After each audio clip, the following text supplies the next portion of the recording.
Just to dot an I, I mean, is there something more than goodwill that you're buying here? I mean, strategically, in terms of your company and business, is this good for business? Well, I mean, from a strategic, we're very fortunate as a company. We're a successful company. Most of us have, at UPS have started out from the bottom of the ladder and risen our way up. I just think, as our chairman will say, it's the right thing to do. And I'll get back to one point. I think we in our industry kind of take it personally that logistics is a big problem in a natural disaster. And I will also say that we probably haven't done a good job. I think we, as many other organizations, have thought that just by writing a check maybe would solve the problem. But I think everyone realized, certainly the doctor realizes, that writing a check doesn't help. You have to put your expertise out.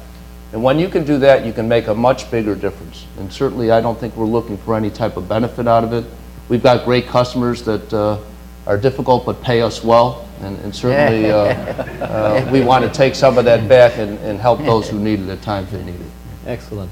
Ambassador Khalilzad, Afghanistan adds, and quite literally, if you look at the pictures, so much texture to all of the challenges that we're dealing with in Haiti. There is so much instability, it would seem, and just keeping from going backwards sometimes would appear to be a daunting task before you can talk about rebuilding. But you want to talk to us about rebuilding and building a robust private sector driven recovery in Afghanistan.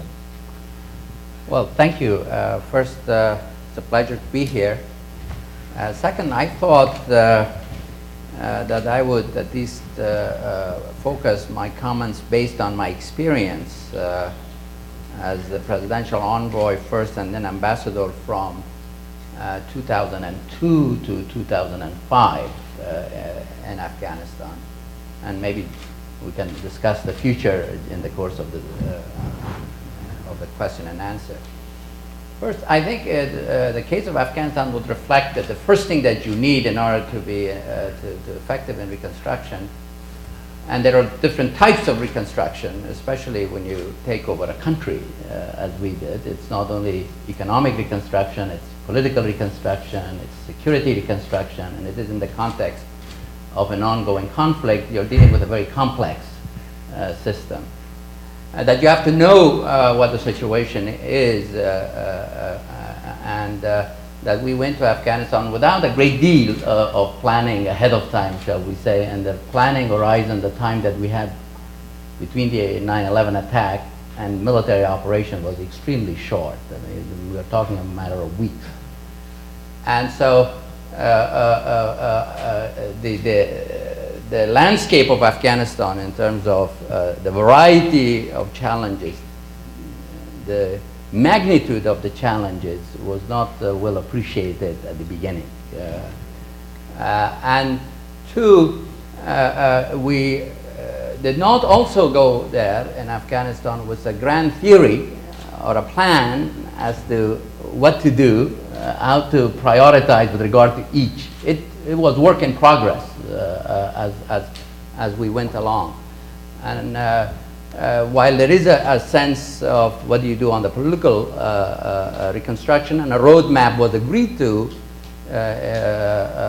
in Bonn in a settlement conference that took place, with regard to both the security architecture for the long term and economic reconstruction, it was we did not have a clear roadmap and a plan, and we had to go along and adapt with time. So it is very important to I think, for especially that we're in a university context, to think of Afghanistan as, when I served in the United Nations, I found a term that was very useful as a peace building kind of exercise, a comprehensive set of challenges towards you need an approach on the political, an approach on the security, and an approach on the economic track. Now, with regard to point two on the economic track, my experience was that we there also did not have an approach, a plan as to what do we do, kind of. It was we had more projects, and we did a number of good projects, and a lot of credit goes to USAID folks, and the administrator is here from that period. But it was, we will build, with regard to schools, we will build clinics, or we build schools, but it wasn't it was not a systems kind of approach as to what does this country need in terms of education, and what is a longer term strategy for education. That if you build a school, where is the teachers going to come from? And if the teachers are where the textbooks are going to come from. We did some of each of those, but it wasn't as part of a systems approach, in the sense that we had to a larger degree, in my view, on the political track, and we developed with time on the security track. The other thing is that on the economic track, that we didn't have a perspective that was as a business almost perspective of it, because we knew very little, and there was ambivalence on the part of our leadership whether we would get involved in nation building and to what degree we would get involved in it. As to what is this country, what can this country produce that can stand on its own feet, and therefore reconstruction effort would be in the service of. And we did a number of useful projects that would have and have assisted the ring road, extremely important for movement of goods, as part of a broader vision for Afghanistan becoming a kind of a land road, a land bridge between South Asia and Central Asia. We did a review of Afghanistan's mineral resources, a potential source for economic development, but